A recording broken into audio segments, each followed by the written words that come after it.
सीताराम जय सीताराम।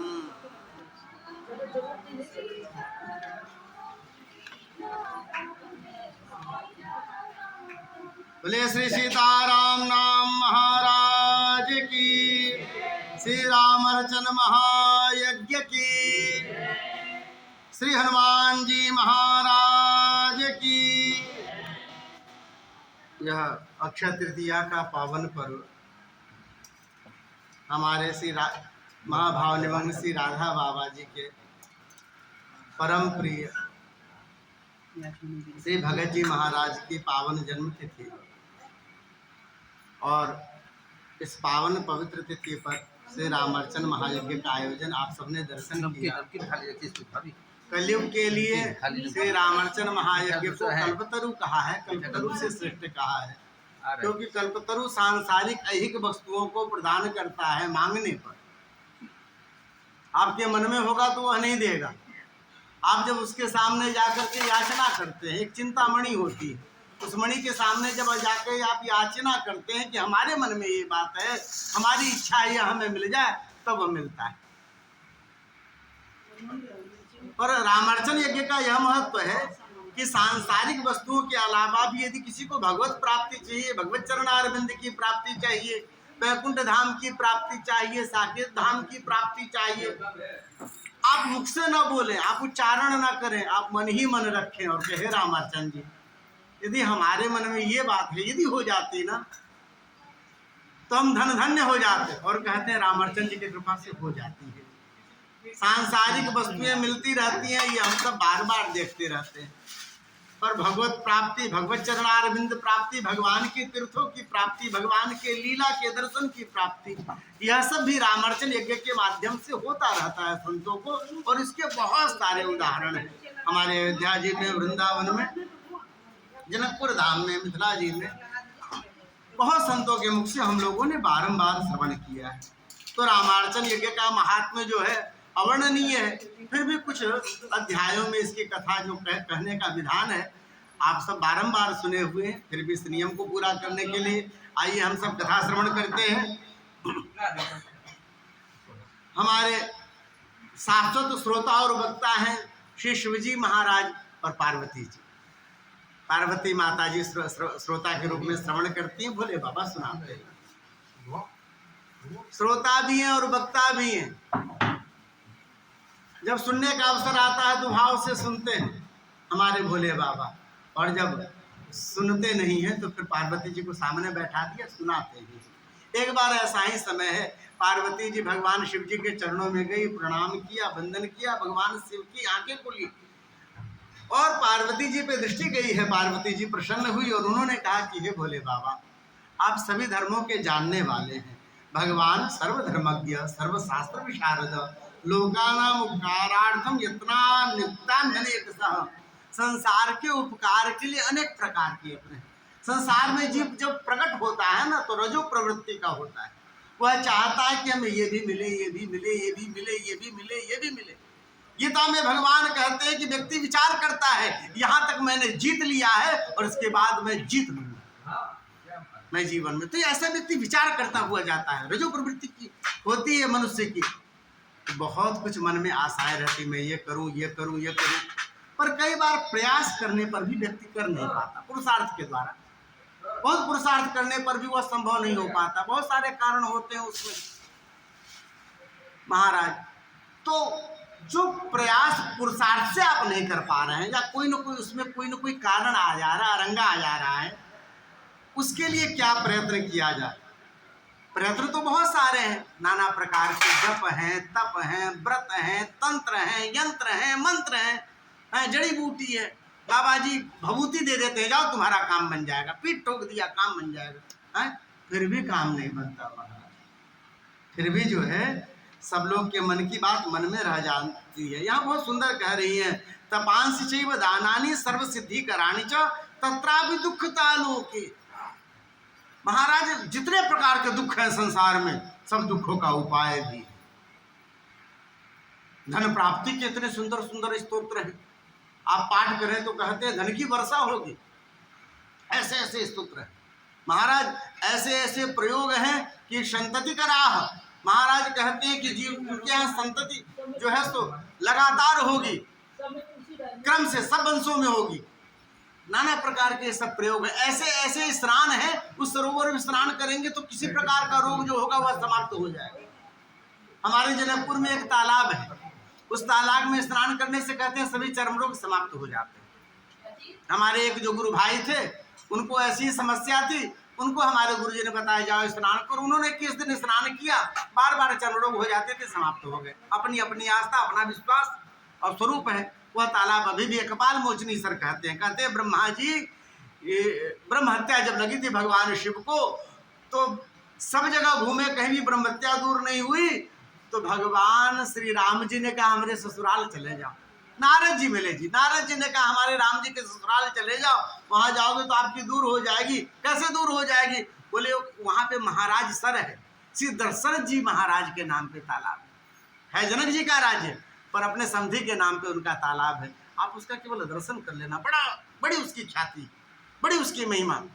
आप उसका स्नान कर लोगे, ब्रह्म हत्या दूर हो जाएगी। कहते हैं भोलेनाथ गए, स्नान करने की बात ही क्या थी, जब भी दर्शन हुआ उसके जल का दर्शन हुआ है। उनके हाथों से ब्रह्मा जी का सिर कट के चिपक गया था।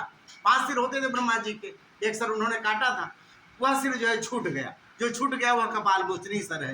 कहते हैं उसमें स्नान करने से सभी प्रकार के चर्म रोग समाप्त हो जाते हैं।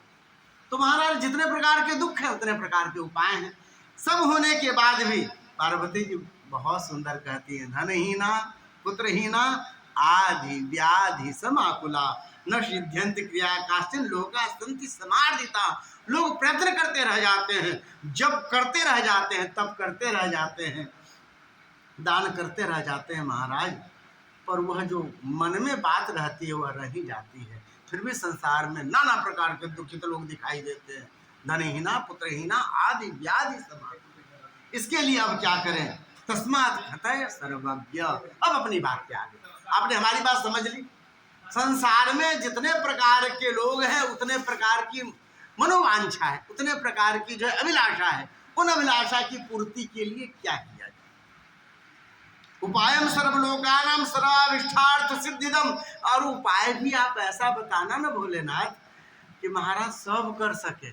अब ऐसा विशाल उपाय आप कर देंगे कि महाराज 5 कुंटल तिल ला करके, उसके हिसाब से जौ ला करके, उसके हिसाब से घी ला करके आप इतना हवन करेंगे यदि एक आसन पर बैठ करके, तब कार्य सिद्धि होगी। तो सामान्य व्यक्ति तो न खरीद सकता है और न एक सामान्य व्यक्ति उतनी देर बैठ सकता है।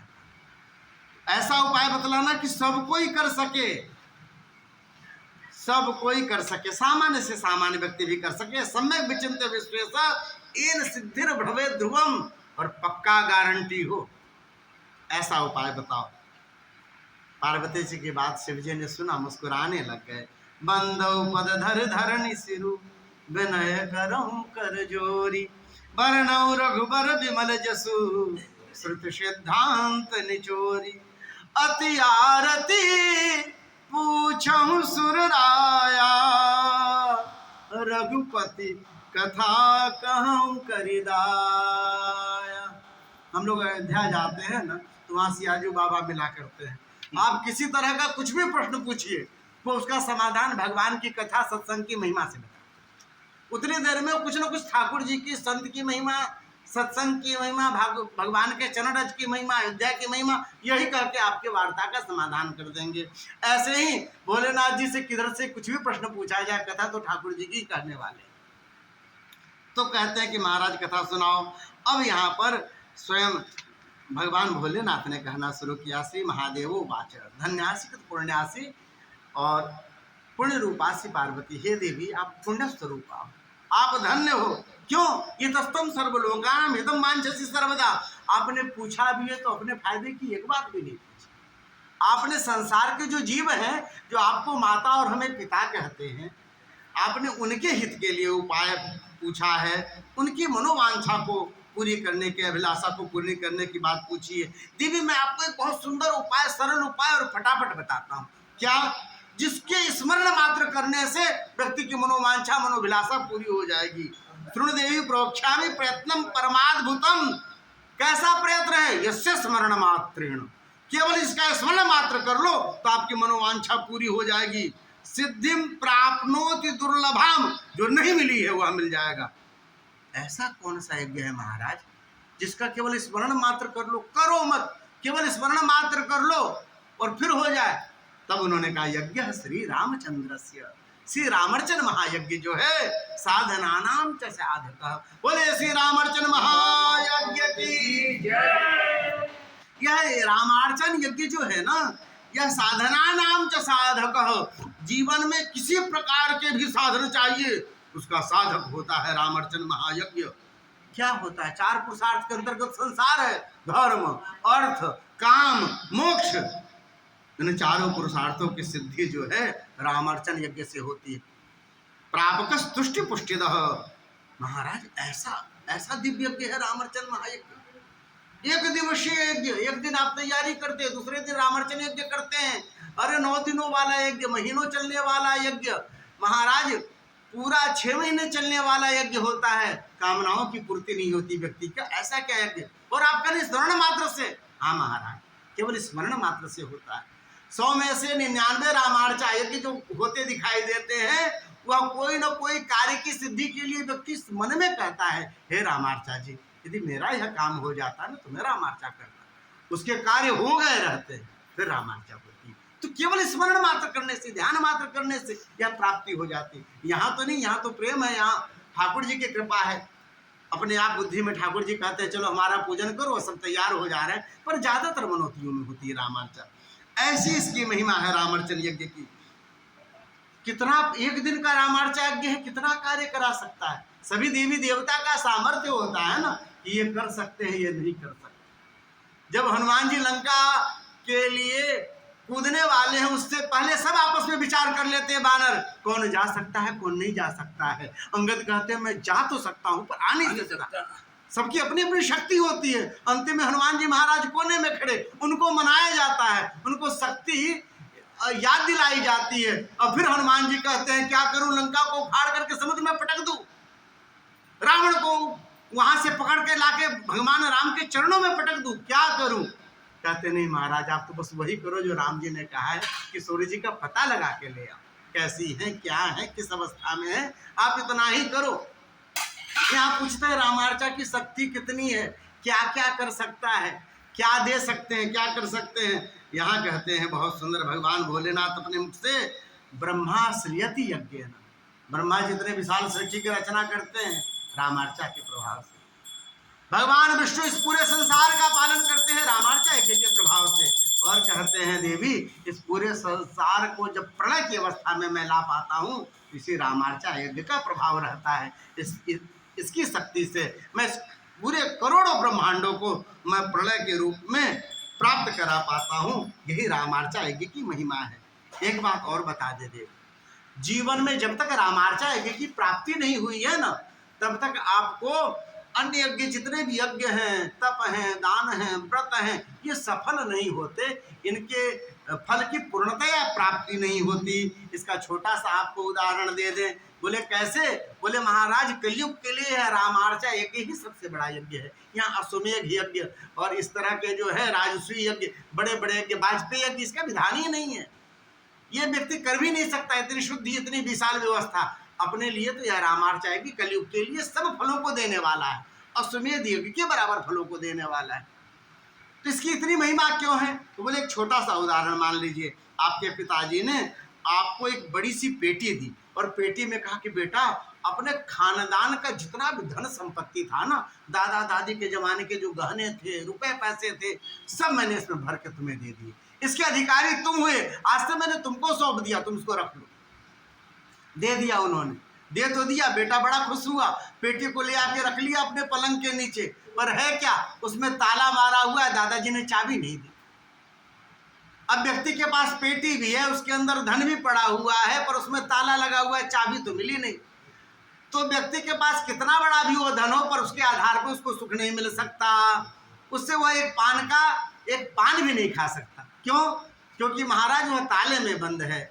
इसी प्रकार आपने जितने भी त्रिवेणी में स्नान किए, पुष्कर में स्नान किए, जाके नर्मदा जी में स्नान किया, जो 12 ज्योतिर्लिंग का दर्शन किया, बड़े पुण्य किए। मंगलवार, सोमवार रविवार और कहते हैं एकादशी के जितने भी व्रत किए, वह व्रत का जो फल होता है ना, वह पूर्णतया तब प्राप्त होता है जब आप रामार्चा रूपी चाबी जो है आपको मिल जाती है।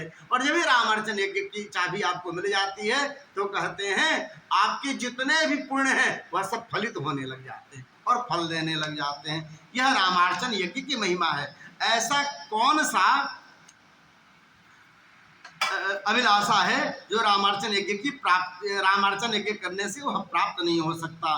किसी प्रकार का रोग हो, किसी प्रकार का दुख हो, किसी प्रकार की आशा हो, वह सब रामार्चन यज्ञ पूरी करता है। राज्यदम नष्ट राज्याना, जिसका राज्य नष्ट हो गया है, जो सड़क पे आ गया हो, सब चला गया हो, राजा कहा जाता था, अब सामान्य व्यक्ति भी नहीं रहा, कहते हैं उसको राज्य की पुनः प्राप्ति हो जाती है। निर्धनानाम धनप्रदम दुर्भिक्ष वृष्टिजनकम महोत्पातम निवारणम।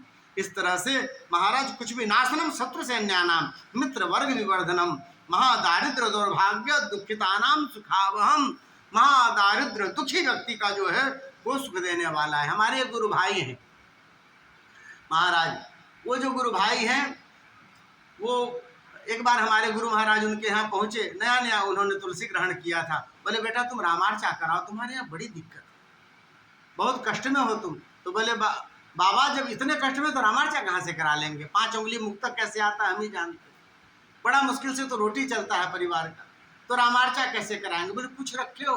बोले हाँ कुछ रखे हो। बोले लाओ। उस समय 50 रुपये उन्होंने निकाले, पुराना समय था शायद ज़्यादा हो, उसका उन्होंने बेसन मंगवाया, लड्डू बनवाया, लड्डू बनवा करके जो उनकी सामर्थ्य थी मौली लेकर के उसके लिए रामार्चा किया।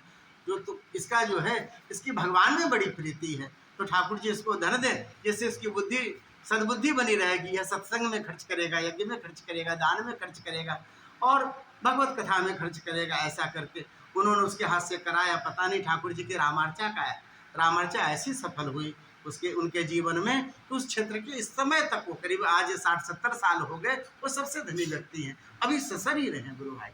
लेकिन महाराज जी की ऐसी कृपा थी, आज तक जो है वो आकर के प्रत्येक वर्ष दोनों प्राणी परिक्रमा करते हैं। 85-90 साल की आयु होने को आई है, परिक्रमा करते हैं, सबसे धनी व्यक्ति हैं और ठाकुर जी ने सब दिया है। वही उनके भाई सब हैं, अभी भी साइकिल पे रख करके सामान बेचते हैं, गांव गांव सब करते हैं, उनका जीवन चलता है। तो जो धनहीन हो, जिसके जीवन में कोई वो ना हो संभावना, रामार्चा उसके जीवन में भी सब पूर्ति करके और उसे सिद्धि प्रसिद्धि के रूप में खड़ा कर देती है। कोई भी ऐसी चीज संसार में नहीं है जो रामार्चा दे न सके। सौभाग्य संततिकरम सर्वेश्वरे सुखप्रदम, यह बताया सब कुछ देने वाला है। यम यम चिंतयेद कामम तम तम प्राप्नोति निश्चितम अन्यानि यानि लोकेस्मिन् साधनानि बहुनि च कदाचिन नैव सिद्ध्यन्ति देवी रामार्चनम बिना। जीवन में जो भी कामनाएं हैं निश्चित रूप से यह पूरी होंगी, विश्वास मानना चाहिए। भगवान शिव कह रहे हैं पार्वती जी को, महाराज ऐसी रामार्चा यज्ञ की महिमा, अरे इससे पहले सबसे पहले कही किसने और सुना किसने? बोले वह भी कथा सुनाता हूँ। भगवान के नाभि कमल से ब्रह्मा जी प्रकट भये, उन्होंने चारों तरफ देखा जल ही दल, बड़े परेशान हुए, मैं कहाँ आया, कौन हूँ, कहाँ से प्रकट हुआ हूँ, मेरे आने का कारण क्या है। ब्रह्मा जी परेशान, जब परेशान हुए मन ही मन प्रार्थना की, महाराज जिन्होंने मुझे प्रकट किया है वह मुझे कारण बताएं। आकाशवाणी हुई, ब्रह्मा जी सृष्टि करो। कैसी सृष्टि करो? अर्थजा वृत्ति संकुला, 2 प्रकार की सृष्टि करो। बोले हम नहीं कर सकते महाराज, एक रोटी बनाने के लिए भी कठौता चाहिए, आटा चाहिए, पानी चाहिए, चूल्हा चाहिए, तावा चाहिए, तब तो रोटी बनती। इतना बड़ा सृष्टि कैसे हो जाएगा बिना, हम जल के बीच में कमल के पुष्प हैं, कैसे हो सकता है प्रभु, आप मुझे दर्शन दो, कोई उपाय बतलाओ। कहते परमात्मा वहां प्रकट हो गए, भगवान विष्णु के दर्शन हुए चतुर्भुज स्वरूप के, और परमात्मा ने उनको बताया है ब्रह्मा जी आप चिंतित हो रहे हो, एक काम करो, सृष्टि की बात छोड़ो, आप रामार्चा करो। जब भी आप रामार्चा कर लोगे आपके जीवन के जो विधान है ना, जो आपके हाथों सृष्टि होनी सरलता से होने लग जाएगी, सहज हो जाएगी। यूं आप सब कर लेंगे। जैसे राम जी का जो है राम मंदिर ऐसे ही बन गया जी 5-7 साल में, 60-70 साल से लोग लगे थे, 500 साल तक तलवार लेके लोग मर रहे थे, इतनी बड़ी लिस्ट है कितने लोग मारे गए। और जब बनना हुआ तो महाराज आके पता नहीं बैठे वहाँ पे मोदी जी, और बड़े सरलता से बन गया, सब कुछ सस्ता से हो गया, कितने सुंदर प्रतिष्ठा हो गई, हम सब लोग ने अपने जीवन में देख ली। हैं दादा परदादा लोग सोचते होंगे कभी बनेगा, कभी हम लोग देखेंगे। तो सहजता से हो जाएगा ये सब। क्या करो? बोले रामार्चन कर लो। कैसे करें? भगवान विष्णु ने अपने मुख से रामार्चन का विधान बतलाया है। सुंदर सा स्थान देख करके, सुंदर सा मंडप बना करके, सुंदर केला के फल, यदि हो पाए तो फलयुक्त केला के फल लगा करके, वृक्ष लगा करके, और पीतस्तरण, सुंदर पीला कपड़ा सुंदर बिछा करके उसमें 21 कोष्ठों का यंत्र बनाते हैं, और 21 कोष्ठों का यंत्र बना करके और उसमें फिर क्या करते हैं? क्रमशः पूजा करते हैं। जानते हो ब्रह्मा जी, सुंदर सुंदर सामग्री से आप पूजा करना। प्रथम आवरण में 23 देवी देवताओं का पूजन होता है। प्रथम में गौरी जी का और अंतिम में भगवान महेश्वर का पूजन। द्वितीय आवरण में 13 देवी देवताओं का पूजन होता है। प्रथम में श्री अयोध्या जी का पूजन और अंतिम में अष्टमंत्रियों का पूजन। तृतीय आवरण में नारायण नारायण नारायण तृतीय आवरण में श्री दशरथ जी महाराज का पूजन प्रथम में होता है और अंतिम में श्री हनुमान जी महाराज का पूजन होता है। और चतुर्थ आवरण में श्री सीताराम जी का षोडशोपचार पूजन विधि विधान से सुंदर सामग्री के द्वारा किया जाता है। फिर महात्मा कथा होती है। यदि आप समर्थ हैं तो 56 भोग की व्यवस्था करें, नाना प्रकार के व्यंजन बना करके ठाकुर को भाव से पवाएं, आरती करें, परिक्रमा करें, सबको प्रसाद बांटे, तब पाए जो भी आपको प्राप्त हो वह पाए। इस तरह से नियमानुसार यदि आप रामार्चन करेंगे ना ब्रह्मा जी, सरलता से आप सृष्टि कर पाएंगे। और सुनो ब्रह्मा जी, आपको बता दें, यह जो आपको ब्रह्मा जी का शरीर प्राप्त हुआ है ना, पिछले जन्म में मंदाकिनी के तट पर आपने रामार्चन यज्ञ किया था। उस रामार्चन यज्ञ के प्रसाद के पाने का यह फल है, इस जन्म में आप ब्रह्मा बने हो। बोले श्री रामार्चन महायज्ञ की। जो सुना ब्रह्मा जी ने आश्चर्यचकित रहे। अब भगवान विष्णु प्रेरणा देने वाले, करने वाले ब्रह्मा जी, उन्होंने वहां पर अपनी स्थिति बनाई और रामार्चन यज्ञ की सामग्री जुटाई और बड़ी सुंदर उन्होंने रामार्चा यज्ञ किया। और रामार्चा के प्रभाव से महाराज विशाल सृष्टि की रचना की। रोम रोम प्रतिला गई, कोटि कोटि ब्रह्मांड, सब ब्रह्मांडों में सब व्यवस्था ब्रह्मा जी ने सबका निर्माण किया, सृष्टि किया। परमात्मा ने उनको प्रेरित किया। यह कथा आती है। बोलिए भक्त वत्सल भगवान की। अब जो सुना, पार्वती जी ने उनको बड़ा आश्चर्य लगा। पूछती हैं, महाराज और किसी ने यह कथा सुनी क्या? कैके कृता पुरादेवा रामार्चा तद्वदाधुना। जब ऐसा कहा है पार्वती जी ने, तो शिव जी ने एक और कथा सुनाई। बड़ी सुंदर कथा है। यह कथा पहुंचती है मथुरा। मथुरा में एक ब्राह्मण थे, उनका नाम था पृथु। बड़े विद्वान थे, बड़ी कीर्ति थी उनकी। दूर दूर से लोग आते थे उनके अपने शंका के निवारण के लिए। उनके पास जीवन का क्रम है, सुख दुख हानि लाभ जीवन मरण, ऐसे क्रम से चलता रहता है, लहरों की तरह। कीर्ति थी, यश था, सब कुछ ठीक चल रहा था। अचानक जो ब्राह्मण देवता थे, इनके शरीर में रोग होने लग गया। शुरू में लगा सामान्य है, कुछ रोटी खा लेंगे, कुछ ऐसे खा लेंगे, कुछ हो जाएगा, कुछ भोजन छोड़ देंगे, ठीक हो जाएगा। पर हुआ नहीं। धीरे धीरे रोग कठिन होते चला गया, शरीर गलने लग गया, शरीर से बदबू आने लग गई, पूरे शरीर से पस निकलने लग गया। लोग अब उनके पास नहीं बैठना चाहते। धीरे धीरे लोग दूरी बनाने लग गए। परिवार वाले भी उनको एक अलग कमरे में रख दिए कि महाराज पूरा मकान गंद करने लग गया, आप कहीं किनारे बैठो। जीवन में आप जब स्वस्थ रहते हैं तो बड़ा लंबा चौड़ा अपनी गृहस्थी, बड़ा लंबा चौड़ा व्यवहार बना के रखता है व्यक्ति। पल पल सोचता है कहीं ये ना नाराज हो जाए, कहीं ये ना नाराज हो जाए। महाराज जहाँ आप थोड़े गड़बड़ हुए और ये जो 200-400 हड्डियां हैं शरीर में, थोड़ी इधर उधर टेढ़ी मेढ़ी हुई, तब समझ में आता है कुछ नहीं था महाराज, ठाकुर जी के अलावा, ठाकुर जी की कृपा के अलावा और कोई भी साथ नहीं था। उन्हीं की कृपा थी जो सब कुछ दिख रहा था, सब कुछ समझ में आ रहा था। रात दिन शाम सुबह ये जितने भी सुंदर हवा चलती है, व्यवस्था बनती है, सब भगवान की कृपा है। इसमें कोई और दूसरा कारण नहीं हो सकता। हम अपनी बुद्धि से इधर उधर, ये अच्छा ये बुरा, ये सब सोचते रहते हैं। ब्राह्मण देवता को अब समझ में आए। उन्होंने बहुत सारे प्रयत्न किए, जितना कर सकते थे सब किए। जो दान यज्ञ तप व्रत स्नान जो कुछ ने बताया। आप जब थोड़े से दिक्कत में पड़ते हैं तो 50 लोग उपाय बताएंगे। उन्होंने सब किया, ठीक नहीं हुआ, शरीर पूरा गलने लग गया। सब लोग उनसे धीरे धीरे कन्नी काटने लग गए। मन दुखी हो गया, सोचे अब मर जाना अच्छा है। पर जानते हैं यदि हम आत्महत्या करेंगे तो बड़ा पाप लगेगा। अब क्या करें? बोले जाते हैं वन में, कोई यदि जीव जंतु खा जाएगा वही प्राणांत हो जाएगा, हमें आत्महत्या का पाप भी नहीं लगेगा, शरीर के दुख से छुटकारा मिल जाएगा। चले गए वन में। और वन में गए, बड़े दुखी थे, रो रहे थे महाराज। अचानक सामने ऋचिक ऋषि को आते हुए देखा। ऋचिक ऋषि का दिव्य स्वरूप देखा। देखते ही महाराज नेत्र सजल हो गए। साधु के दर्शन हुए हैं। मन आर्त होता है व्यक्ति तो साधु संत वैष्णव अच्छे लगने लग जाते हैं। थोड़ा अहंकार हुआ, धन हुआ तो टेढ़े हो गए, लगा ये सब मांगने खाने वाले जुट गए एक जगह हमारे। तो बुद्धि वैसी होती, मन आर्त था उनका, देखते ही रोने लग गए। ऐसे रोए जाके चरण पकड़ते हुए पूछा है, ब्राह्मण देवता क्यों रो रहे हो? ऐसा क्या कष्ट है? इस भयानक वन में आप घूम रहे हो, यहाँ तो साधु महात्मा एकांत में भजन करते हैं। तब उन्होंने कहा, महाराज मैं बड़ा दुखी हूँ, मुझे महारोग हो गया।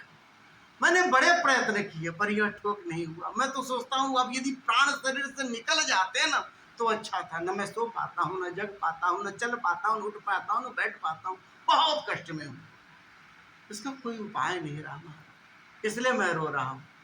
तब ऋचिक ऋषि ने कहा, सुनो महाराज, एक काम करो, आप एक पूजा कर लो, छोटा सा पूजा कर लो।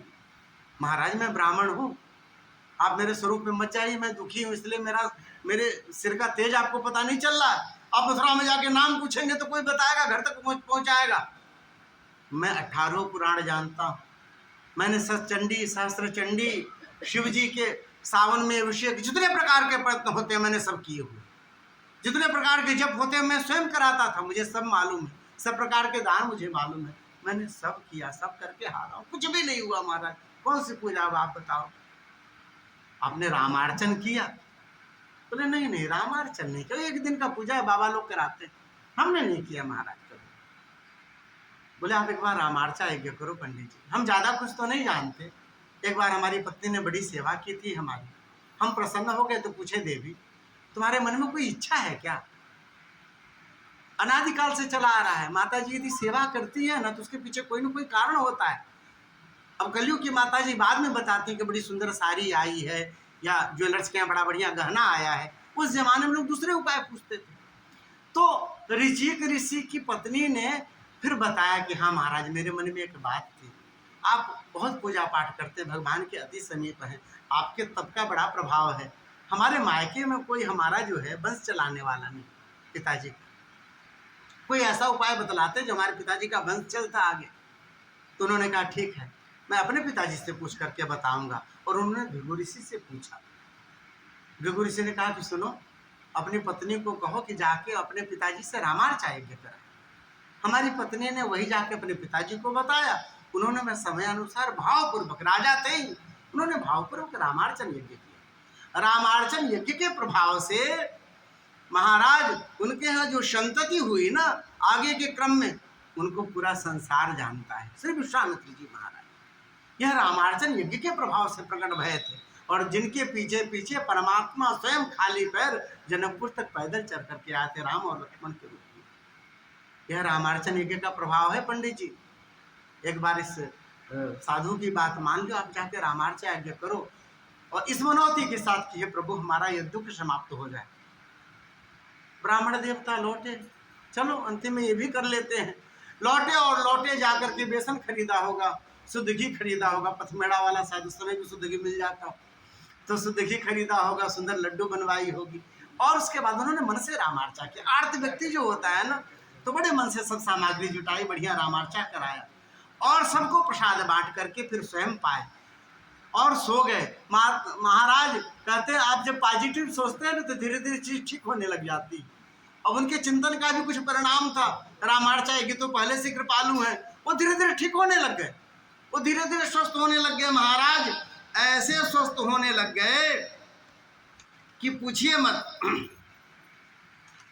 बढ़िया हो गए। अब तो दूर दूर तक कीर्ति फैल गई। और पंडित जी की है स्थिति कि कभी पूर्णिमा को, कभी एकादशी को, कभी कुछ, भाई जजमान सब उनके अच्छे थे ही, खूब दक्षिणा आदि मिल जाती थी। रामार्चा करने लग गए बारंबार। एक बार ऐसे ही रामार्चा कर रहे थे, एक चिड़िया मारने वाला व्यक्ति जो जीवों को मार के खाता है वह आ गया। उसने देखा पूजा हो रहा है, अब सबको यह मालूम है कि पूजा समाप्त होगा तो कुछ खट्टा मीठा प्रसाद बटेगा, मीठा मीठा खाने को मिलेगा। वह रुका रहा, जब प्रसाद बटा तो प्रसाद पाया और चला गया। दूसरे दिन वह फिर चिड़िया मारने गया, वहाँ किसी जीव ने उसकी हत्या कर दी, मारा गया। यमदूत आए, गले में उन्होंने उसके पास बांधा, खींचने लग गए और ले जाने लग गए उसको अपने क्या कहते हैं यमराज के लोक में। उसी समय भगवान के दूत आए हैं, राघव के दूत यहाँ पर लिखा हुआ है। भगवान राघव के दूत आए हैं और उन्होंने कहा पार्षदों ने, तुम इसे नहीं ले जा सकते भैया। यमदूतों ने कहा कि आप इसके विषय में नहीं जानते, इसने मानव के शरीर में रहते हुए जिह्वा से कभी भगवान नाम नहीं लिया, आंखों से कभी भगवत दर्शन नहीं किए, जीवन में कभी कोई सात्विक कर्म नहीं किया, अपने पेट को स्मशान बना के रखा, जीवों को मार के खाता था। महाराज यह तो नरक में ही जाएगा सीधे सीधे। बोले नहीं महाराज, एक बार इसने रामार्चा का प्रसाद पाया और इसके पेट में रामार्चा का प्रसाद गया है, ये ऋषि लोक में चला जाए, देवलोक में चला जाए, स्वर्गलोक में चला जाए, कहीं चला जाए, ब्रह्मलोक में चला जाए, पर नरक में तो पक्का नहीं, ये नरक में नहीं जाएगा महाराज। और ऐसा कहते यमदूतों को वहां से भगा दिया है। सब पहुंचे हैं यमराज के पास। धर्मराज ने समझाया है कि देखो भैया, रामार्चा यज्ञ की बड़ी महिमा है। कोई भी व्यक्ति जिसने रामार्चा किया हो, रामार्चन यज्ञ का दर्शन किया हो, रामार्चन यज्ञ का प्रसाद पाया हो, यदि तुम्हें मिल जाए ना, तुम समझना आज का दिन अच्छा गया है। उसके दर्शन करना, उसको प्रणाम करना, रामार्चन यज्ञ की ऐसी महिमा है, वह व्यक्ति कभी नरक में नहीं आएगा। इस तरह से जब सुना है पार्वती जी ने, मन बड़ा प्रसन्न हुआ। अब पार्वती जी कहती हैं, अच्छा एक बात बताओ महाराज, और भी किसी ने रामार्चा यज्ञ किया था क्या? आपने तो बड़ी सुंदर कथा सुनाई। यहाँ पर उन्होंने एक और सुंदर कथा सुनाई है। ये महाराज सरम नाम के बनिया हैं और विशाल नामक जो है स्वदेश में रहते हैं, बड़े धनाढ्य हैं।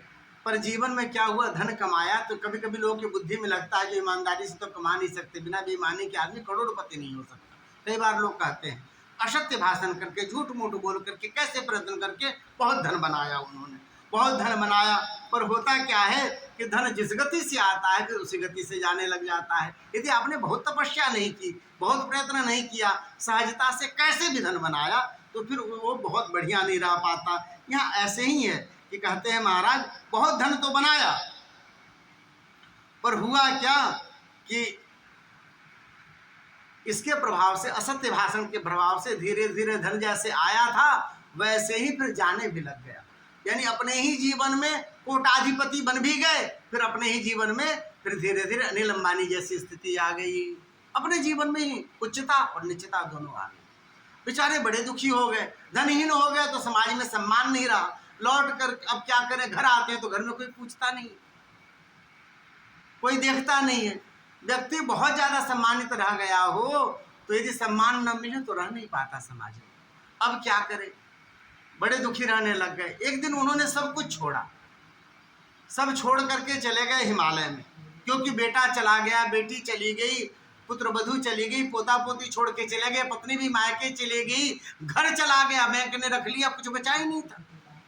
तो सब छोड़ करके चले गए हिमालय की तरफ, रोते हुए जा रहे थे, अपने सब याद करते हुए, मुझे क्या क्या नहीं था, क्या सम्मान था, कैसी स्थिति महाराज। सब चला गया, रोते हुए जा रहे थे। अचानक भगवान बद्रीनाथ वो ब्राह्मण के वेश में पहुंचे हैं और पूछ रहे हैं, क्यों रो रहे हो, क्या बात है, क्या कारण है तुम्हारा? बोले महाराज मैं बड़ा सुखी था, बड़ा धनवान था, पता नहीं क्या हुआ, अचानक व्यापार में घाटा लगा, सब कुछ हुआ, सब जाने लग गया और सब समाप्त हो गया। मैं बिल्कुल सड़क पे आ गया हूँ, इसलिए मैं बड़ा दुखी हूँ। पता नहीं मुझसे क्या ऐसा कर्म बना, आप बताएंगे ब्राह्मण देवता। यहाँ पर कहते हैं, कार्पण्य नाति लोभे न सत्यहीने न सर्वथा प्रणश्यति धनम सौख्यम दुखम श्यान नित्य में वही। देखो महाराज, आपको ठाकुर जी ने धन दिया था, उसमें आपने कार्पण्यता की, कंजूसी की, आपने दान नहीं किया, यज्ञ नहीं किया, दीन दुखियों की सहायता नहीं की, अपने परिवार में भी जो दुखी जन थे उनको दूर रखा, जो लोग आपके फायदे के थे उनको पास में रखा। इसके कारण क्या हुआ, जिस कारण बस भी धन की प्राप्ति हुई थी वह कारण समाप्त हो गया। वह धन आपके असत्य भाषण के कारण, झूठ बोलने के कारण सब चला गया। आपने देवताओं के सामने प्रतिज्ञा की, अरे सुनो पंडित जी, तुम्हारा शिखर बनवा दूंगा, तुम्हारा फर्श में बनवा दूंगा, पंडित जी आपकी सब मैं व्यवस्था कर दूंगा। साधुओं को कहा महाराज हमारी तरफ से अन्नक्षेत्र चलाना, बेचारे साधु अन्नक्षेत्र चला लिए, प्रयागराज में खिचड़ी उचड़ी बांट लिए, पैसा मांगने गए तो पंडित जी सेठ जी मिल ही नहीं रहे, कह रहे बोल दो मैं ही नहीं करूँ। इस तरह से आपने कई बार झूठ बोल करके संतों को, मंदिर वालों को, सबको परेशान किया। देवताओं के लिए जो झूठ बोलते हैं पंडित महाराज, उसके कारण आपको यह सब दुख की प्राप्ति हुई है। प्रतिज्ञा न दत्तम ते, आपने प्रतिज्ञा की पर आपने दिया नहीं। देवाय ब्राह्मणाय च, किनको किनको नहीं दिया? देवता को नहीं दिया, ब्राह्मणों को नहीं दिया, ब्राह्मणों को नहीं दिया। तस्मात् तीव्रतरम दुखम प्राप्यते दुर्मते। इसके कारण देवता अपने जन्म में ही, इसी जन्म में तुमने वह सब खो दिया जो तुम्हें प्राप्त हुआ। इसलिए असत्य भाषण नहीं करना चाहिए, जो कर सको उसी की वादा करनी चाहिए। सर्वथा सत्य वाक्य न रहे तो हम द्योत्तम, तुमने जीवन में कभी सत्य का आचरण किया ही नहीं, इसके कारण जो है तुम्हारी यह गति हुई है। अब यह सब जब सुना है तो बनिया ने कहा, आप तो सब जानते हो महाराज। कैसे जानते हो? और यदि जानते हो तो इसका उपाय भी जानते होगे। बोले हाँ, उपाय तो मालूम है, पर तुम कर पाओगे? तुम्हारा जीवन ऐसा गया है, जीवन पर झूठ बोले हो, हमें भी कह दो कि हम कर लेंगे, फिर नहीं करोगे तो? बोले नहीं महाराज, जब व्यक्ति धन रहता तो अकड़ा रहता, अब तो सब निकल गया, जितने थे सब निकल गए, अब कुछ नहीं बचा। अब तो जो आप कहोगे हम वैसे करेंगे। कहोगे एक पैर पे खड़े होके करो तो हम एक पैर पे खड़े होके करेंगे महाराज, आप जैसा कहेंगे वैसा करेंगे। जब ऐसा कहा तब उन्होंने कहा, सुनो एक उपाय है, रामार चाकुरु यत्ने न यथाशक्त्या विधान कर। देखो बनिया जी, आप रामार्चा कर लो, गया हुआ वापस आ जाएगा। तत्कृते पातकम सर्वम नश्यत्येव न संशय। कैसे? बोले जो भी पाप ताप तुम्हारे इकट्ठे हुए होंगे ना, या रामार्चा के सब समाप्त कर देगा और वह सब कुछ मिल जाएगा। यहाँ पर विधि विधान पूछा है, तब बद्रीनाथ भगवान ने अपने मुख से उनको विधि विधान बतलाया है। और सुनो, रामार्चा यज्ञ का प्रसाद का कभी भी अपमान मत करना। जो उसको ऐसे ही कह करके, नहीं महाराज ये सब नहीं चलता, हमको हम प्रणाम कर लेते, ऐसा नहीं करना चाहिए। भाव से ग्रहण करना चाहिए। न पाओ तो बांट दो सब अपने हाथों से उसके ऊपर। रामार्चया प्रसादान्नम ये त्यजंति नराधमा ते यान्ति नरकम घोरम मनसहीना दुखिता। इसलिए रामार्चा का प्रसाद की खूब महिमा है। इस तरह से तुम रामार्चा यज्ञ करना, हनुमान जी को राम जी का प्रसाद पवाना, उनके परिकरों को पवाना, फिर सबको प्रसाद बांट करके स्वयं पाना, तुम्हारे कायम बन जाएंगे। मैं अपना अनुभव बताता हूँ। एक बार मधुकैटभ नामक दैत्य ने हमें ऐसे ही परेशान किया था, फिर हमने रामार्चा यज्ञ के प्रभाव से उनसे छुटकारा पाया था। वैसे के कान खड़े हो गए बनिया के, अरे मधुकैटभ दैत्य को मारने वाले तो भगवान श्री हरि हैं। चरण पकड़ लिया, प्रभु आप हैं। बोले ठीक है चलो पहचान लिया, अच्छी बात है, जाओ रामार्चा करो। वहाँ से विदा किया उन्होंने, और वह व्यक्ति पहुँचा है गांव, और जाकर के उसने नियम पूर्वक रामार्चा किया। और रामार्चा करने के बाद, सबको प्रसाद बांटने के बाद स्वयं प्रसाद पाया है। प्रसाद पा करके सो गया। प्रातः काल ही लोग खोजते हुए आने लग गए, अरे सेठ जी तुम कहाँ चले गए थे? बताओ, व्यापार छोड़ दिया तुमने, इतने अच्छे व्यापारी थे, तुम बेचते थे तो हमारा भी माल बिक जाता था। एक काम करो, आप फिर से काम शुरू करो, आपके पास पैसे नहीं, हम क्रेडिट पे दे देंगे, माल बेच के पैसे दे देना, आप व्यापार करोगे तो हमें भी लाभ होगा। ऐसा कह करके लोगों ने फिर से उनको प्रेरित किया। पुराना आदमी काम किया हुआ, फिर से उसने व्यापार शुरू किया। भगवान की कृपा, अब तो ठाकुर जी की कृपा से फिर से समय लौटने लग गए, धन आने लग गया, धन आने लग गया तो व्यवस्था आने लग गई। फिर तो घर भी सब वापस आ गया बैंक से, फैक्ट्री सब वापस आ गई बैंक से।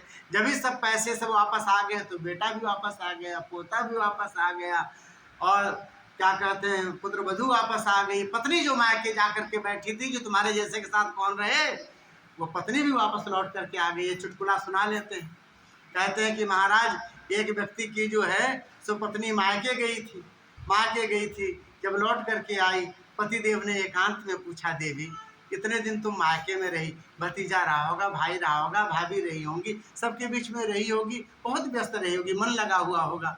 ऐसे समय में कभी एक वह भी समय आया कि हमारी याद आई? इस 15 दिनों में जितने दिन आप उधर रही, कोई ऐसा समय आया जब हमारी याद आई? पत्नी ने कहा, हाँ जी बहुत याद आई थी। बोले कब? पतिदेव प्रसन्न हुए, कब आई याद? बोले बस स्टैंड पे उतरे और जब कूली नहीं मिला ना तो बक्सा बड़ा भारी था, तो आपकी बड़ी याद आई।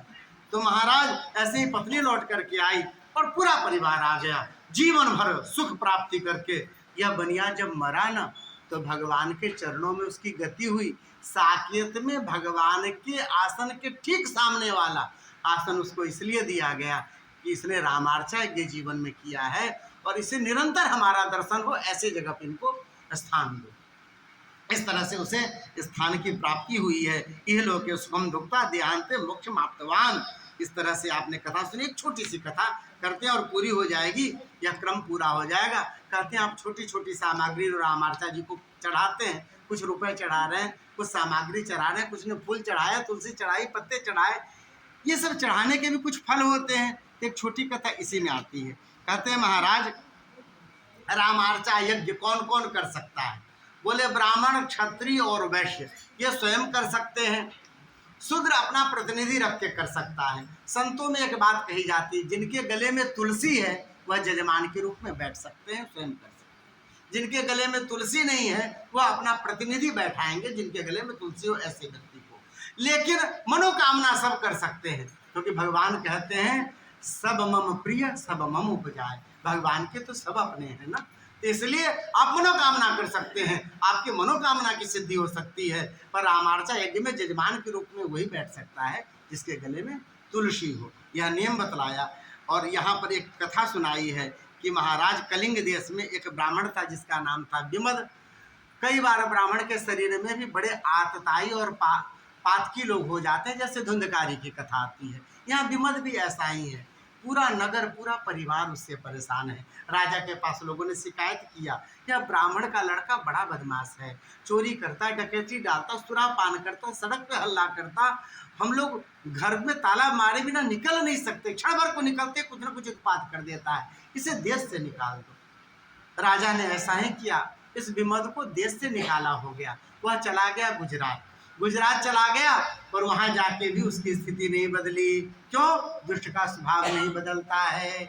वहां भी जाकर के वह यही करने लग गया, चोरी, डकैती, छिनैती, और जो पैसा होता उससे जाकर वेश्यागमन करता। एक वेश्या को यह बहुत पसंद करता था।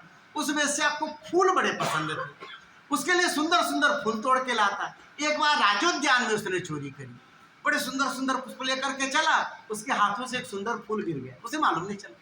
वह फूल एक व्यक्ति रामार्चा कराने जा रहा था, देवदत्त नाम का ब्राह्मण। उसने देखा बड़ा सुंदर फूल है, ये तो रामार्चा जी को चढ़ाएंगे, ठाकुर जी को चढ़ाएंगे, ऐसा स्मरण करके उसने वो फूल ले लिया। अब ये तो जो विमद नाम का ब्राह्मण था, यह पहुंचा वेश्या के पास, फूल दिया वहां उसने। फिर रात में उसने चोरी करी। इस बार एक ब्राह्मण के घर में चोरी करी, वहां जाग हो गया। पंडित जी लोग जल्दी न सोते हैं और महाराज जल्दी जग जाते हैं, बहुत देर तक जगना फिर सोना। ये हमारे प्रेमानंद बाबा की तरह 1-2 बजे जग गए, पूरा मोहल्ले को जगाए रखे। 2 बजे से लोग जगे रहते दर्शन करने के लिए। तो बाबा जी और ब्राह्मण सब ऐसे ही जो नियमानुसार रहते। महाराज वहाँ जाग हो गई, अच्छे से पकड़ा गया। बड़ी कुटाई की लोगों ने, वहां उसके प्राण निकल गए। यमदूत आए, गले में पास बांध के खींच के ले गए। चित्रगुप्त ने देखा, अरे राम राम, ये तो महापापी है, ब्राह्मण के शरीर में रह के इसने पाप किया, इसे तो दुगुना दंड मिले। सामान्य व्यक्ति रहता है जो अनजान है, अनभिज्ञ है, भाई ये नहीं जानता, उसे तो फिर भी क्षमा किया जा सकता। ब्राह्मण के शरीर में रहकर इसने भगवत आराधना नहीं की, सत्संग नहीं किया, वेद पाठ नहीं किया, इसे तो बहुत दंड मिलेगा। खरदांगारक नरक में जलते हुए लाल लाल आगों के बीच में इसे डाल दो जाके, यह जलेगा, पकेगा, चिल्लाएगा, मरेगा नहीं, अनंत काल तक, हजारों वर्ष तक यह जो है जिंदा रहेगा, तड़पता रहेगा। अब तो उसके पसीने पसीने आ गए। अब क्या करे? इसको ले जा रहे थे लोग डालने के लिए, रो रहा है, चिल्ला रहा है, पर यमदूत छोड़ नहीं रहे। अचानक क्या देखते हैं, सामने एक पुष्पक विमान, बड़ा सुंदर पुष्पक विमान सामने देखा। उस पे एक देवदूत बैठे, पार्षद ने कहा, सुनो यमदूतों, एक बात कहनी थी। बोले क्या? ये जो जीव है ना, जो रो रहा है, चिल्ला रहा है, इसके हाथ से टूटा हुआ एक पुष्प रामार्चा जी में अर्पण हो गया। तो बोले उसके प्रभाव से यह 6 महीने के लिए यह पुष्पक विमान इसको प्राप्त हुआ है। ये 6 महीने इस पुष्पक विमान में सुख करेगा, उसके बाद आपको जो करना हो कर लेना इसके प्रारब्धानुसार। तो पार्षदों ने जब ऐसा कहा यमदूतों को, इस व्यक्ति ने कहा कि मैंने जीवन में कभी कोई यज्ञ नहीं देखा, कभी कोई मंदिर नहीं गया, किसी साधु के चरणों में नहीं गया, कभी कुछ किया ही नहीं। ये कौन सा पुष्प मैंने कब चढ़ा लिया? अरे जो अनजाने में पुष्प चढ़ा तो 6 महीने के लिए पुष्पक विमान, यदि मैं जाने में इसी पुष्पक विमान को यदि अर्पित कर दूं तो 6 महीने का दुख क्या, 6 महीने का सुख क्या? नग राजा कहते हैं कि तिल के समान हमारा पाप है ना, हम भोग लेते हैं। फिर महाराज पहाड़ के समान जो पुण्य है वह बाद में भोगेंगे। तो कहते हैं यह सुख क्या, कुछ देर के लिए। मन ही मन कहा मैं जानता तो नहीं हूँ रामार्चा यज्ञ को, पर मैं मन ही मन इस रामार्चा यज्ञ को यह पूरा का पूरा पुष्पक विमान समर्पित करता हूँ। और मन की मनौती से रामार्चा में मानते हैं तो मन का कार्य पूरा हो जाता है।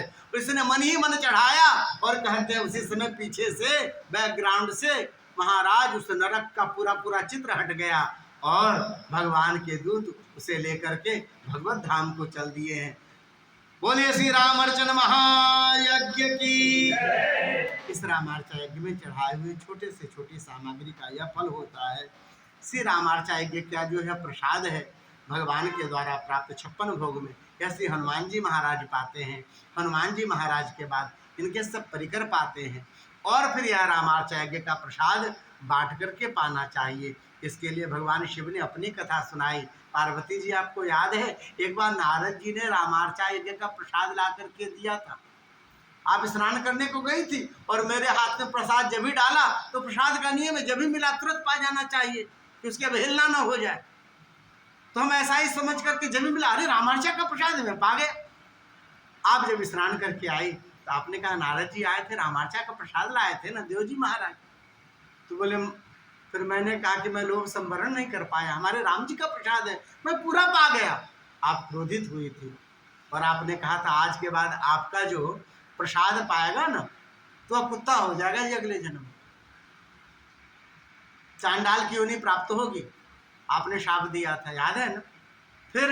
फिर उसके बाद हम दोनों ने बैठ करके रामार्चा यज्ञ का विधान किया, भावपूर्वक रामार्चा करके सबको प्रसाद बांट करके पाया था और उस पाप से निवृत्ति हो गई, शाप से निवृत्ति हो गई। रामार्चा यज्ञ के प्रसाद की ऐसी महिमा है, इसलिए रामार्चा यज्ञ का प्रसाद जिनको भी प्राप्त हो वह बांट करके भावपूर्वक पाएं और विश्वास पूर्वक पाएं कि महाराज भगवान के प्रसाद में सर्व समर्थता है। जीवन के जो भी दुख हो, जो भी चिंता हो, जिस प्रकार के भी शोक हो, उसके परिशमन करने की शक्ति परमात्मा में है। जिनकी रोम रोम में करोड़ों करोड़ों ब्रह्मांड हैं, सबका लालन पालन व्यवस्था सब ठाकुर जी करते हैं। वह अपने भक्त को, अपने प्रसाद पाने वाले को दुखी नहीं रहने देंगे। इस विश्वास के साथ पाते हैं निश्चित रूप से आपके दुख की निवृत्ति होती, शोक की निवृत्ति होती है और आपके मनोकामना की पूर्ति होती है। बोलिए भक्तवत्सल भगवान की, श्री रामार्चन महायज्ञ की। दो क्षण भगवान नाम संकीर्तन पूरा। श्री राम जय जय राम, श्री राम जय जय राम,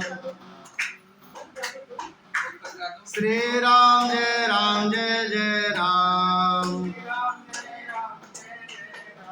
श्री राम जय जय राम,